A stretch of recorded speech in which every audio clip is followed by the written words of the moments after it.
हाथ जोड़ो અને આંખો બંધ કરો ફોર પ્રેયર માટે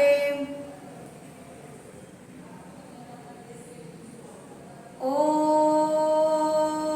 ભૂર્ભુવસ્વઃ તસ્ય વિતુર્વરેણ્યં ભર્ગો દેવસ્ય ધીમહિ ધિયો યો ન પ્રચોદયાત ધિયો યો ન પ્રચોદયાત આંખો ખોલો હવે બધા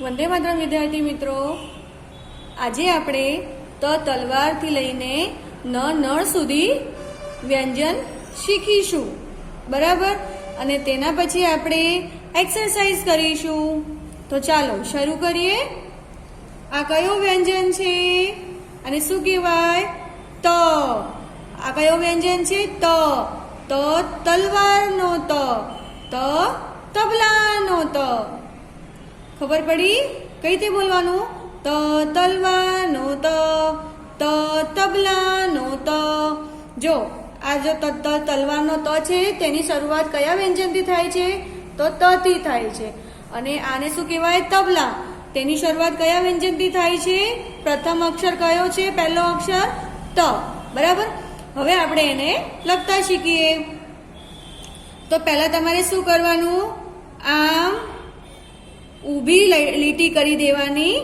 બરાબર અને નીચે થોડોક વળાંક લેવાનો પછી તેની બાજુથી આમ આડી લીટી લઈને એને નીચે આમ વાળવાનો એટલે શું થઈ જાય તલવારનો ત બરાબર તમે આ રીતે બી કરી શકો છો અને પછી બીજી રીતે કઈ તો તમે પહેલા આમ આડી લીટી કરો પછી તેને થોડોક વળાંક લઈને એને નીચે લઈ જાઓ અને બાજુમાંથી આમ ઊભી લીટી કરીને થોડુંક નીચેથી વળાંક લો એટલે શું થઈ જાય તલવારનો ત બરાબર હવે આપણે આગળ બીજો વ્યંજન જોઈએ આ કયો વ્યંજન છે થ અને શું કહેવામાં આવે થ હવે થ કઈ રીતે બોલવાનું તો થડનો થ બરાબર આ શું છે આ જે નીચેનો ભાગ છે ને આપણે ઝાડ હોય એનો નીચેનો ભાગ છે એટલે એને શું કહેવામાં આવે થડ થડનો થ થર્મસનો થ બરાબર હવે જુઓ આ જે થડ આપણે લખીએ છીએ તેનો પ્રથમ અક્ષર શું આવે છે થ તેની શરૂઆત ક્યાંથી થાય છે થ થી અને થર્મસમાં પણ પ્રથમ અક્ષર પહેલો અક્ષર આવે છે થ અને શરૂઆત થ થી થાય છે એટલે થર્મસ અને આને શું કહેવાય થડ થડનો થ થર્મસનો થ હવે આને કઈ રીતે લખવાનું તો પહેલા તમારે થોડો ગોળ બનાવવાનો પછી તેને આમ આગળની બાજુએ લઈ જવાનું બરાબર એટલે કે થોડીક આમ ચોંચ આપણી પક્ષીની ચોંચ કેવી હોય એ તે લેવાનું પહેલા ગોળ લીધું એને આગળની બાજુ એમ લઈ ગયા અને અહીંયા ખૂણો કરવાનું પછી અહીંયાથી આમ થોડોક વળાંક લેવાનો આમ ગોળમાં નીચે આપણે વાટકી બનાવીએ ને નાની એ રીતે ગોળ લીધું થોડુંક આગળની બાજુએ લીધું પછી અહીંયાથી ખૂણો કરી દેવાનો એટલે ખૂણો આવવો જોઈએ પછી આમ વાટકી આવી રીતે એમ એને ફેરવાનું નીચે ગોળ આમ બરાબર પછી જ બાજુમાંથી ઊભી લીટી કરીને નીચેથી થોડોક વળાંક લેવાનો એટલે શું થઈ જાય થર્મસનો થ બરાબર આ રીતે તમારે પેજમાં જેટલા ખાના બાકી છે તમારે જાતે લખવાના છે બરાબર તમારે હોમવર્કમાં છે હવે આગળ જોઈએ કયો વ્યંજન આ કયો વ્યંજન છે દ અને શું કહેવામાં આવે દડાનો દ આ શું છે દડો બરાબર આને કઈ રીતે બોલવાનું દડાનો દ પછી દવાનો દ આપણે દવા ખાઈએ ને મેડિસિન્સ બરાબર તો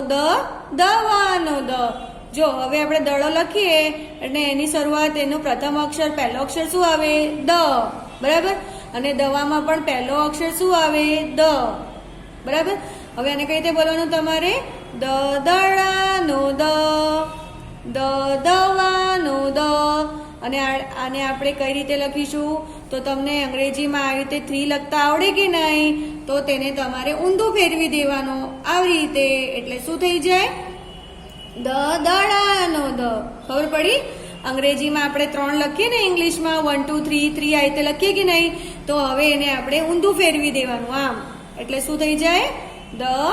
દડાનો દ. બરાબર. હવે આગળ જોઈએ, આગળ કયો વ્યંજન? આ કયો વ્યંજન? ધ. અને શું કહેવામાં આવે? ધ. હવે ધ થી શું થાય? તો ધનનો ધ. ધન એટલે શું? પૈસા, અને રૂપિયા, પૈસા. જ્વેરાત એટલે કે આભૂષણ, એ ધન આપણું. બરાબર. એટલે શું કહેવામાં આવશે? ધનનો ધ. પછી ધ થી બીજું શું થાય? ધનુષનો ધ. હવે આનો પહેલો અક્ષર શું આવે છે? ધનમાં ધ, અને ધનુષમાં પણ પહેલો અક્ષર શું આવ્યું? ધ. બરાબર. હવે આપણને કઈ રીતે લખવાનું? તો આપણે દડાનો દ બનાવ્યો ને એ રીતે જ આપણે બનાવવાનું છે, પણ દડામાં દમાં આપણે ગોળ કરીએ, અને થોડો ઊંચો આમ રાખવાનો, આખું ગોળ નહીં કરવાનું, અહીંથી સહેજ ઊંચું રાખવાનું, અને પછી એ રીતે જ બનાવીને બાજુમાંથી ઊભી લીટી કરીને આમ નીચેથી વળાંક લેવાનો છે ને. ઈઝી. આપણે દડાનો દ બનાવતા આવડી ગયો, કે ધનુષનું ધ પણ બનાવતા આવડી જાય. બરાબર. આ રીતે તમારે લખવાનું રહેશે. જેટલા ખાના બાકી છે તમારે જાતે પૂરવાના છે બધા વ્યંજનમાં. હવે આગળ જોઈએ કયો વ્યંજન આવ્યો. હવે આગળ છે આ કયો વ્યંજન? ન. અને શું કહેવામાં આવે? ન. હવે ન થી શું થાય? તો નળનો ન, નથનો ન. બરાબર. હવે જો અહીંયા નળ લખ્યું છે તો તેનો પહેલો અક્ષર શું આવે છે? ન. એની શરૂઆત કયા વ્યંજનથી થાય છે? ન. આમાં પણ જુઓ નથ લખ્યું છે, એનો પહેલો અક્ષર શું છે? ન, અને શરૂઆત પણ ન થી થાય છે. બરાબર. હવે આપણે કઈ રીતે લખીશું? તો પેલા આપણે આમ ગોળ બનાવવાનો. બરાબર. આમ ગોળ બનાવી લીધો કે એને થોડુંક આગળ આમ લાઈન કરી દેવાની. ખબર પડી? પેલા ગોળ બનાવ્યો, પછી આમ આડી લાઈન કરી દીધી આમ આગળની બાજુએ, પછી એની બાજુમાંથી ઊભી લાઈન કરી અને નીચેથી વળાંક લીધો, એટલે શું થઈ ગયું?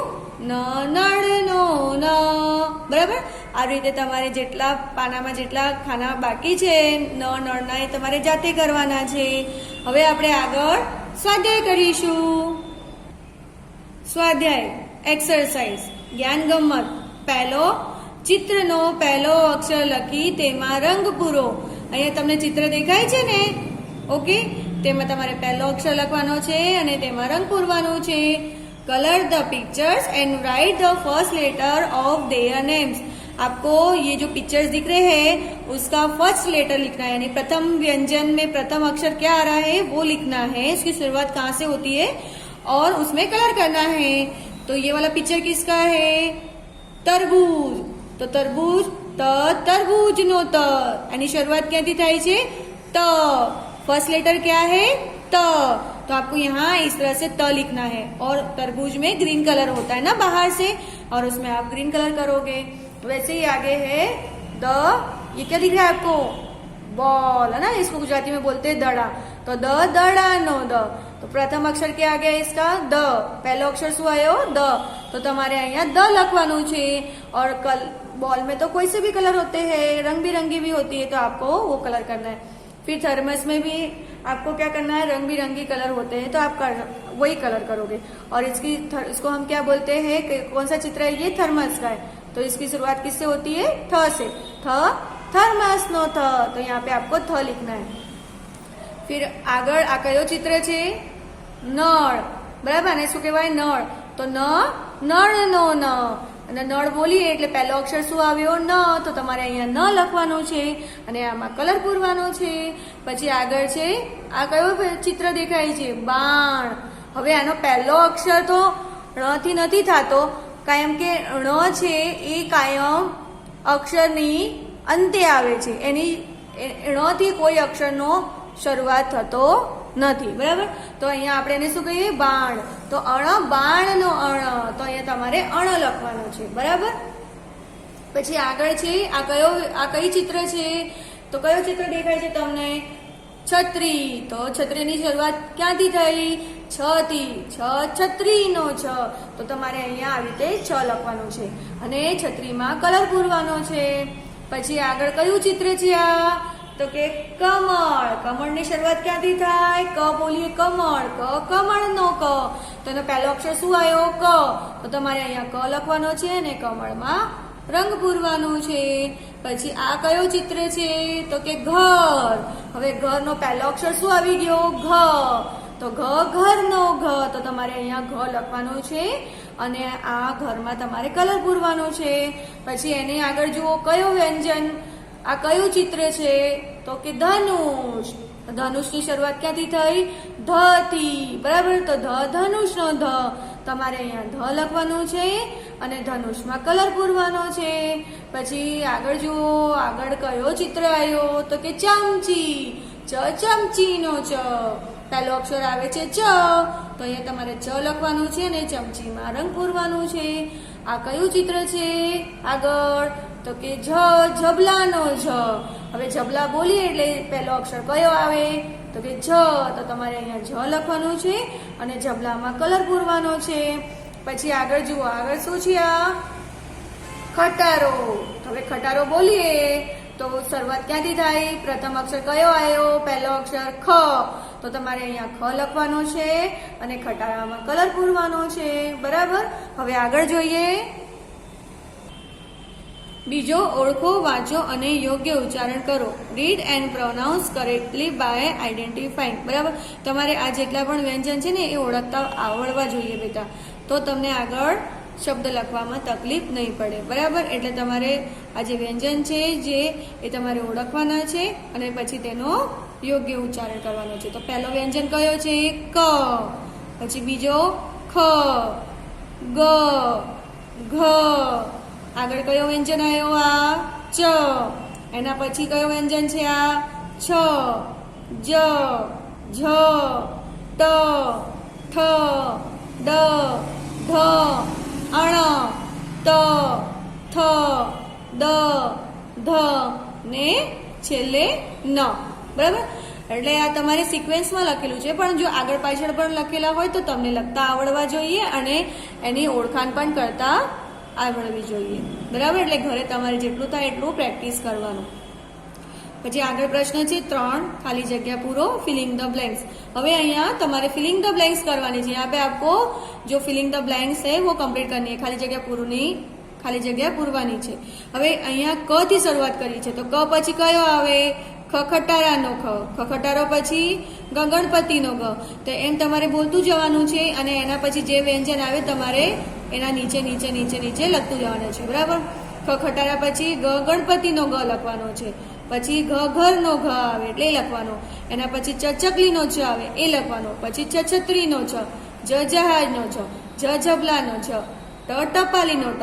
હવે એની આગળ બાજુની લાઈનમાં લખવાની છે. ઠઠડિયાનો ઠ, ડમરૂનો ડ, ઢગલાનો ડ, અણફેણનો અણ, તલવારનો ત. પછી થર્મસનો થ, દડાનો દ, ધનુષનો દ અને છેલ્લે શું લખ્યું છે? નળનો ન. એટલે જે વ્યંજન લખેલા છે તે તમારે નથી લખવાના, પણ જે નથી લખેલા એ તમારે બોલી બોલીને લખવાના છે. સિક્વેન્સમાં છે. બરાબર. એટલે તમારે આગળ જેમ જેમ આવતા જાય વ્યંજન એ રીતે તમારે ખાલી જગ્યા પૂરવાની રહેશે. બરાબર. અહીંયા આપણી આ એક્સરસાઇઝ પૂરી થઈ. Okay. Vande Mataram. Thank you.